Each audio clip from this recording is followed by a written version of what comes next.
Hi everyone, thank you so much for joining me in what is our very first episode of this podcast. My name is Crystal, and you may already recognize me from the wonderful interviews that I release over on the Kitsune Network's YouTube channel. Joining me today as my wonderful co-host is my lovely assistant who makes sure that all of our interviews over at the Kitsune Network are 100% error-free, is Tanya. Hi Tanya, how you doing today? I'm doing great, Crystal. Crazy year. Very, very crazy year. But I've been great. Yes, it's been such a crazy year. We're only halfway through, though. It's barely July. And speaking of July, you know what else happened in July? Anime Expo 2023. That's right, Tanya. Yeah, Anime Expo 2023. It's always held in summer, which sucks so much. Oh, it was hot. Like, honestly, I'm glad I didn't bring my cosplays. I don't think I could wear them. Like, one of them, I was dying in the heat. You know who I felt for the most were the people waiting in line to get in. I felt bad for them. Yeah, so because we do press at Anime Expo and other conventions, we get priority entrance, and we got to see how people in line, 8, 9 a.m. in the morning, they're waiting in line to get into the convention center, and by that time, it's scorching hot. I mean, it is so hot, you're sweating under your normal clothes. So now imagine a lot of people in their cosplay, out in the sun, with their wigs and other elaborate getup, waiting in the sun. That is a lot. I can only imagine being in that line for how many hours are in line? Like 2 hours maybe? Right, that was the average waiting time, 2 hours. But hey, you know what? No one can do it better than we nerds can. Yeah, I guess so. Yeah, so normies would be out there fainting. We cosplayers and nerds and anime people, we're used to that. So the average heat wave doesn't really do us that much. Yeah, you guys think Black Friday is bad? No, you should be in line for Anime Expo. So let's start off with our day zero, Tanya. Oh, day zero. Day zero. So, for me, it began on day -1. Yes, for you out there who don't know about -1, in the past 3 to 4 years, Anime Expo had added, quote unquote, another additional day called -1, and that's basically when you just go there to pick up your badge, and that's pretty much it. So you can avoid the 2-hour line, even though there's still a 2-hour line, just so you can get in. So my adventure at Anime Expo started on the 29th, which is day -1, which of course, Tanya, you've seen the pictures that I took of the convention center when they were barely setting up. So you see all the workers and the lifts and the forklifts and whatnot doing I'm not sure if you saw the pictures on our website. Yes, I did. It was sort of a behind the scenes of how Anime Expo gets ready for day zero and the forthcoming weekend. And it was amazing because it's the second time I think I've witnessed, these workers hard working at the exhibit hall in the main lobby, which is the south lobby, putting up posters, putting up their setup, their booths. There's a lot of work that goes into this. I mean, it's a whole construction site there. Yeah, I can only imagine. I when I think of when I walk throughout Anime Expo throughout the entire thing, I can only imagine the setup it takes, all the banners you have to put up, every booth that has to be put up. Yeah, there's a lot of stuff like that happens around all over Anime Expo. And only that, I can only imagine the artist alley. You got to set up all the booths in there, and there's a lot of booths in there. Yeah, and I can only imagine that was day -1. So I'm pretty sure they've been working on that convention center for at least a week before I even got to take those. Before I even took those photos. And for those interested in looking at those photos or behind the scenes photos of how Anime Expo gets set up, you can go ahead and visit our website and check out Anime Expo 2023 behind the scenes article where I actually posted all the photos that I took and where they're all setting up. I think the most wonderful thing is to see that being set up and then having day 1 and day 2 with all the people there. All the empty hallways from -1 are completely full. I think I did a comparison photo over in my personal Instagram where I took a photo of the empty halls on -1 and a comparison to day 1 or day 0, and it's completely packed. But it's nice to see other people's hard work. Other people enjoying other people's hard work and putting in the convention center. Yeah. So that was my first adventure at Anime Expo. But together, me and you, Tanya, we had our adventure on day 0. To anyone listening, usually day -1 and 0, it's just a day to pick up your badges. Maybe say hi to your friends, just meet up, and just plan ahead for day 1 and ahead. I recommend that for Anime Expo. Always plan ahead for this convention. Not to mention to use day zero to check into your hotel and get everything ready. Yeah, exactly. Because after that, it's just 4 days of nonstop hectic. Oh my God, yes. And let's speak about something I want to point out. This is both hilariously just wrong in so many ways. LA parking. So for those who are not native to Los Angeles, every time there's a huge event anywhere near the convention center, or what we call it, the Staples Center, or sorry, Crypto.com Arena. God, I hate that name. For real. I will forever call it the Staples Center. It's been the Staples Center for me since I was a kid. It will always be the Staples Center to me. Look, they just didn't call it Crypto Arena. That would have been perfectly fine. I would have liked that name. No, they had to put .com. Like, really? This podcast is sponsored by Crypto.com. Right? Please don't. Please don't buy crypto. God. You might as well buy it yourself, an NFT. Oh, God, no. It's like the one we saw at Walmart. That was Target, the NFC monkey. Oh, yeah. Vinyl figurines. That was Target, yeah. Anyway, yeah, for those not native to Los Angeles, every time there's a huge event here in Los Angeles, it's close to the convention center or the Staples Center, there's always those privately owned parking lots, which is just a plot land owned by individuals or maybe even a company, I'm not sure. And they always tend to, charge you for parking because it's their property, right? So they can charge you for that. But there's some owners who like literally like just come on, dude. It's like you see that how much the cost of it, and you're like, dude, come on. No one in their right mind is going to pay for that. But you have those desperate people who actually do. Tanya, on day zero, we paid $10 in parking, right? It was like a block or two away from the actual convention center. Yes, it was just $10. Very simple, easy to park. Loved it. I thought the rest of the day was going to be like that. Nah. Boy, were we wrong. On day zero, where not much is happening, you charge you like $10, right? Mm-hmm. As the weekend progresses to Saturday and Sunday, which is the peak of Anime Expo, they start raising the prices. So the $10 parking we found at day zero is now like $25, $35. There's other places that charge $45, $55, $65. There was a place that was charging $95 per day. $95. Guys, that is about 50% of an Anime Expo badge. Are you really that desperate? Look, I'm all for like helping, the small folk for, people in stores. But $95? Yeah, $95 to park in a rinky-dink, broken, sketchy parking lot is, yeah, no, I'm not doing that. It's like $95 better get me valet parking. I feel like you're gonna get robbed twice. $95 better get me valet parking with at least an air freshener. Oh yeah, you'll get your air freshener and your tires taken. But hey, at least I got that air freshener, right? Right? My God. Yeah, so that was one issue. We ended up finding a decent parking spaces for at day one and throughout the entire Anime Expo at the LA Live, which is adjacent to the the Staples Center. For the entire Anime Expo, I think we paid $35 from then on, right? Yep. And we split it in half, which was not that bad. It's we split everything in half, including the hotel, which is not bad. We minimize our cost there.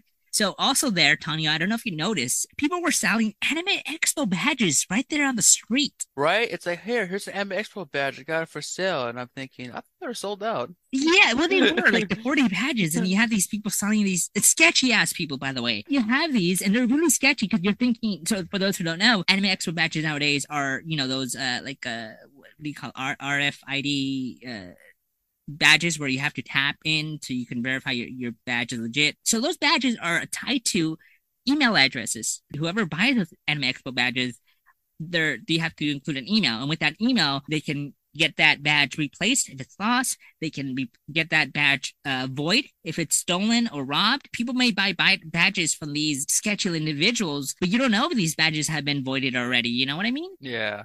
So, I mean, and these people are supposedly selling it for like $180 for a 4-day badge, which is, it sounds too good to believe because a 4-day badge is actually 150 something. So $80 for a 4-day badge is not that bad. But I mean, again, it's too good to be true. And it is. Oftentimes it is.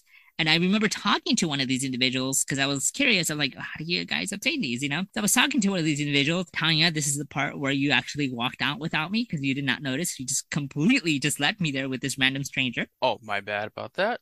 Sometimes you just focus and you forget your friend is no, I messed up. Okay, anyway, go on. So anyway, that's after I was left alone with this sketchy individual who could have just kidnapped me. I was talking to him to see how much the badge he was selling. I think it was on day 3 that I talked to him, and he was selling a 4-day badge or 2-day badge. Yeah, a 4-day badge, which of course on day 2 there's only 2 more days of Anime Expo left, so it's worth not that much. And he was literally haggling, like bargaining. Okay, so how much do you think it's worth? And I'm like, well, the Anime Expo badge are $150, $60. He's like, okay, I'll do it for 80. I'm like, so how do you guys get these badges? So he wouldn't say. He was just like, 80, okay, fine, 60. So the mere fact that he went lower, a lot lower than what he was asking, tells me that is not really, like, these guys are not legit. That badge is probably not legit. Even though it looks legit, it's probably not legit. So quick lesson here. If you guys ever attend Anime Expo out of state, or even if you are here in Los Angeles, do not, for the love of God, do not buy badges from these individuals that are selling the badges supposedly out there in the street. Go to an actual transfer badge from showclicks.com, which is the official ticket badge seller for Anime Expo. Don't fall victim to scams. Please don't. Yes, please don't fall victims for the scam. It's like buying those mixtapes that they sell. Like I remember in Anaheim convention. Or down on Hollywood Boulevard, you had those individuals selling their rap tape. Like, here, I'll buy this for $5. I mean, it's not a scam per se, but they're not going to be any good either. Yeah, it's like, oh man, I can't wait to listen to this mixtape and support them. It's a blank CD. Oh. So after we picked up our badges, because we live in LA, and Los Angeles is one of those cities where you shoot first, shoot again, and you shoot again, and you just never ask any questions, right? There's like police sirens everywhere. Yeah. Right? Yeah, police sirens everywhere. So you want to tell our listeners what happened after we picked up our badges, and I think either we were going to our hotel to check in, or we were going to go get McDonald's. I don't remember which one. I think we were going to our hotel room. We were going to our hotel for McDonald's when sadly there was no more Grimace shakes. Oh my God. Grimace thing. which I'll talk to you guys about the McDonald's inside Anime Expo. But first, Tanya, what happened? After we got McDonald's and be disappointed with no Grimace shakes, we went to our hotel and... Well, we were on our way to the hotel, Yeah, right? we were on our way to the hotel by car. But on our way, and I'm trying to remember correctly what street it was, but we went down to McDonald's and I saw a policeman behind me and I went, uh-oh. Oh, So police car. Yeah, right? police car. Yes, police car. Yeah. Behind me and just drove fast, like to the front like me. I was like, okay, that's weird. So I guess something happened, right? You hear the tires screeching like. Yeah, and then I turned right, to go, the other street way to go back to our hotel, right? Then I saw another cop car, and I'm like, something must have happened. It was heading towards us, and before it actually, Oh no, there's two. There's one like going towards, and then that's when we saw the 76 gas station, right? So there's a couple of them turning in on the east side going in, but the one I want to talk about is the car coming in from the west side going into the parking lot. The parking lot, and he just hits the fence. Like head on. It was so loud. I was like, what is going on? So the corner of his bumper of his cruiser hits a little part of the fence, right? And you can see parts flying from the bumper. Like, yeah. You can hear the tires screeching as he turns into the parking lot. And so we turned to like check what's going on. We have cops behind us, cops in front of us. We just don't know what's going on. We're frozen and just there, right? And so the bumper, you can just see the bumper flying off the cruiser. And I'm like, what's going on? Yeah, and they all like rushed into the 70 gas station. And I was like, what happened? Like, did someone get robbed or like? And I'm like, you know what? Let's get out of here before they start closing down the street and we're stuck here. I said let's get out before they start shooting. That too, yes. That was our main concern because the cops from LA, it's shoot once, shoot twice, shoot again, never ask any questions. Right? Oh my God, you got all LA culture. Anyway, so that's all that we just talked about was outside the convention center. Oh, and before we go inside the convention center, props to everyone who sells those bacon wrapped hot dogs out there in the blazing hot sun. Thank you so much for feeding us. Delicious. They're good. So, Tanya, let's take our listeners inside the convention center. Oh yeah, it was okay. So anyone who's going to Expo for the first time, just let you know, it's crowded. And I believe that it was about 100,000 people there. Really? Yes. I've yet to get an email about the turnstile of the attendance Anime Expo this year, but I'm gonna write an article about that soon. I remember seeing a question people keep asking where should Anime Expo cap their tickets? And I'm like, they did. They've been doing that for the last 2 years. That's the convention center. That's Anime Expo capped, believe it or not. They did cap it. But here's the thing. I thought they capped it for every badge. Apparently, they only capped it for 4-day badges, and after that, you can get like individual passes. Wait, for real? Yeah, I mean, at least that's what I saw on the website. So I was like, oh, okay, well, it's not really capped. I feel like they should cap the tickets for all the days. Like once day 4 sells out, that is it. You know. Some poor soul probably bought like every single day badge to go to Expo. Oh, you know they did. You know they did. Yeah. They paid like $80 per ticket, per badge. You know they did. Oh man, I just hope they have the time of their life then. I really hope so. I really do hope they actually did go to the rave, which Tanya, would you like to say who was the DJ at we're going straight to day 3? Okay, I thought that's for the climax. All right. So, day 3 was a lot of DJs out there. Now, the ones who paid previously, I am sorry, I don't remember your names, but you guys did really good. But I know the main highlight of day 3 that DJ said was a DJ named DJ Diesel. And in case you don't know who that is or out of the loop, it is Shaquille O'Neal of a previous NBA team called the Lakers. Yes, we had the Shaquille O'Neal DJing Anime Expo. And one of the rules from the rave was no mosh pitting. Oh, that was thrown out the window completely. As soon as Shaq went up there, it was thrown out the window. Shaq was like, where my mosh pit at? If I don't see a mosh pit, I'm coming down there. Right? Like, I think, like, even, like, when you left, like, I remember, like, near the end, I swear I saw a guy got thrown up in the air. His set was actually pretty cool because he knows how to DJ. Oh yeah. Oh no. It was fun. Honestly, I had a blast. I was headbanging. I was in the mosh pit itself. just like Snoop Dogg, Shaquille O'Neal has completed life. He's just doing the side quest now. Exactly. He finished the main game. He's just doing the side quest now. Yeah, he's just making life lit now. Thank you, Shaq, so much, by the way. That was so fun. Yes, thank you, Shaq, for not only doing our childhood, making our childhood really, really, really wonderful with your awesome moments in the NBA, but also coming back in our adulthood and making our night really lit. Right. Yeah, that was a good night. It was a really good night. I loved it. Tanya, remember the McDonald's inside Anime Expo? Yes, I do remember that. And I was disappointed they didn't have a Grimace shake. I'm just kidding. The first time I encountered that booth area part of Anime Expo was on day -1 when I was taking those those behind the scenes photos. I was like, there's going to be a McDonald's here? No, I legit thought they were going to start selling food. Right, like legit. I thought they were going to sell food. I was going to be like, oh man, that's a smart move of McDonald's part. Right, yeah. I was like, whoa, that's... So, yeah, I know. To my disappointment, they weren't selling any food. The booth, it was a collaboration between McDonald's and a company called Webtoons, which if you haven't heard about them, it's basically like Audible, but like instead of releasing audiobooks, they released individually drawn artist comic books. Some of them have gone viral and have actually done like a hard copy published comic out of that. I guess when I spoke to one of the representatives of that booth, they were saying that McDonald's has a history of appearing in these comics. Like a lot of artists draw McDonald's as a background because of licensing issues.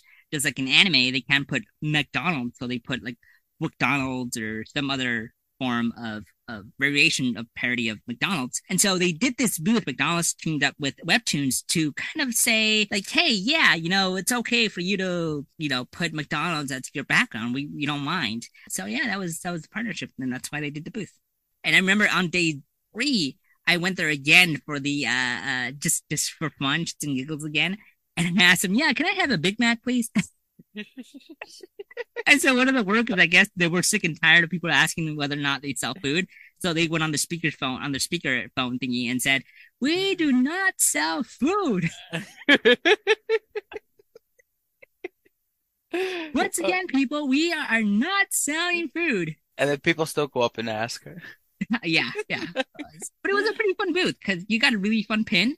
I got a McDonald's fry pin alongside a poster, so that was pretty good. It was a nice booth. Tanya, what do you remember from Anime Expo?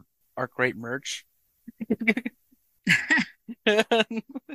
Yes, for the first time we did sold some of the Kitsune Network's merch that it's still pending. Some of our merch is still pending. I've yet to open our store. If you guys are curious about that, you just go to our website at www.thekitsunenetwork.net. And if you go to the shop section, you'll see that there's a page that says this page does not exist yet, which will be showcasing some of the products that we've made, which are acrylic keychains. So I'm really excited about that. I am too. And then thank you to my friends who helped Crystal out by buying keychains. Yes, those were really, really good friends of yours. I felt so heartwarming, so proud, you know. Yeah, as you should. You should be proud. We went to this particular booth called Baku. Yeah, it's a great booth. I know. Unfortunately, everything that I wanted was sold out. But I did get a Metamorphosis shirt and a Nekopara fingered skateboard, so, you know, it wasn't that all bad. Yeah, I just ended up getting a book from there and just saying hi to a couple of people there. But I was so happy. I was in my Bowsette cosplay that day, and I was getting photos left and right in that booth, and I was like, "Oh, so cute." Speaking of meeting up with people, so ever since I had an interview with Kylie McNeil, who is, you know, the star of Belle, of Mamoru Hosoda's Belle, we've been in communication a lot. And so come Anime Expo 2023 this year, we were like, "Oh my God, hey, let's meet up. You know, I'm going to Anime Expo for a small panel. Let's meet up." We had previously planned to meet up at one of her concerts here in LA. Unfortunately, that concert got rescheduled. So we were like bummed out because we couldn't meet then. But a month later, we got the honor of meeting each other at Anime Expo, and Tanya, you were there when we met Kylie McNeil. You guys were like, "Oh my God!" Yeah, we were both like, "Oh my God, we got to meet!" Like once the panel ended, you know, a lot of people wanted to approach Kylie, and there I am, just kind of like, she was so excited to see me. And I'm so excited to see her because, just for those who don't know, when we did the interview via Zoom. She was in New York and I was here in LA, so we did the interview via Zoom. So we had not physically met each other. So when we first met each other then at Anime Expo, we got excited, went in for the hug, and we're like, "Oh my God," we were like giggling and laughing at the same time because we just couldn't believe it. It was like, "Oh God, we were just meeting for the first time." And so now we're planning to meet up again, hopefully at her rescheduled concert in August 8th, I think. So yeah, that was very excited. And the next day, funny enough, I actually got to meet Paul Castor Jr., who is the second half of Belle, which is he voiced Dragon in that movie. And turns out like he was also excited to meet me because Kylie had spoke to him about me. So I was like, "Oh, hi, Paul." And so it was a really fun meetup, you know, because we had not met personally, so it was pretty fun. And thank you, Tanya, for taking pictures of us. No problem. That's what I'm here for. Take lots of pictures. Oh my God, what else did we do? Oh, I had the pleasure of meeting the main actor who's going to portray Akira Tendo, the main character in Zombie 100, in the live-action version of Zombie 100. His name is Eiji Akaso. Eiji Akaso, who is, again, going to portray Akira Tendo in the live-action version of Zombie 100.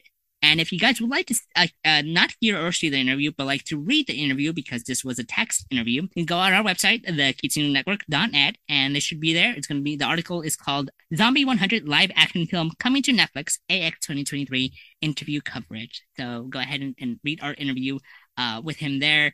I promise you guys, I will release a review of the live action 100 movie, because again, I've seen it, and I will tell you this much about it. It covers manga 1 to 3. So there are certain characters that will not be in it. There are certain characters that will be in it. Certain scenes that were apart from certain manga volumes that are going to be in it. So it doesn't follow the manga nor the anime series to a T. But that's a good thing, because you don't want to rewatch something you watched in the anime series. But as far as live action adaptations of animes go, it's actually pretty good. It's not your Americanized version of it. God no. Which I recommend that manga. It is so good. I read the first one like like on the fly. Well, okay, so it wasn't really on the fly because we were there. Okay, so background story. Let's rewind a little bit. I think throughout day 2, we got the honor of getting tickets to get our manga Zombie 100, which, by the way, Zombie 100 right now is the top trending anime to see, which is crazy because I think it should have been the manga, not the anime. But I'm a huge fan of the anime, of the manga, mainly because that's how I discovered Zombie 100. But anyway, and so we got the honor of getting tickets to get our manga signed by Kotaro Takata. He also had a signing at the local Barnes and Nobles at the Grove, which is like good 20 minutes away from the convention center. And it was there that you actually got to read the manga, right? Yes. It was so what do you think of it? So what do you think of Volume 1? Okay. Honestly, because I remember what it was about, so I was like, okay, let me just read this empty-minded and see what I think, right? And when I read it, I was like, okay, that first chapter got me hooked, and I think that's like honestly one of the best ways to introduce zombies is just kind of introduce the world from the main character's perspective. And I loved it so much because the main character has such a terrible job that he was so happy a zombie apocalypse happened. And that just made me like laugh. Like, oh, this is a great chapter. I already love this manga. Right. What surprises me about this series in general is that this manga was published like a year or 2 ago, right? And so all of a sudden you have an influx of merchandise and the anime coming out, so the anime is out already, and usually it takes about a year or 2 before a live action version of it is produced. But this one, I feel like it just came back to back because the manga is barely exploding here in the US. And now we have the anime series trending, right? And then in less than a month, the live action version is premiering on Netflix on August 3rd.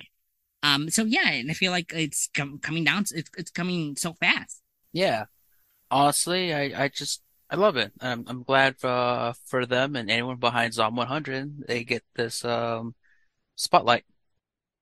So on day 4, which is a Tuesday, it was a weird schedule for Anime Expo. So on Tuesday, it was time to say goodbye to Anime Expo. I think we spent a little bit of time in the press lounge. Then we went to the exhibit hall, did our last purchases there, kind of taking in the last day, really. Yeah.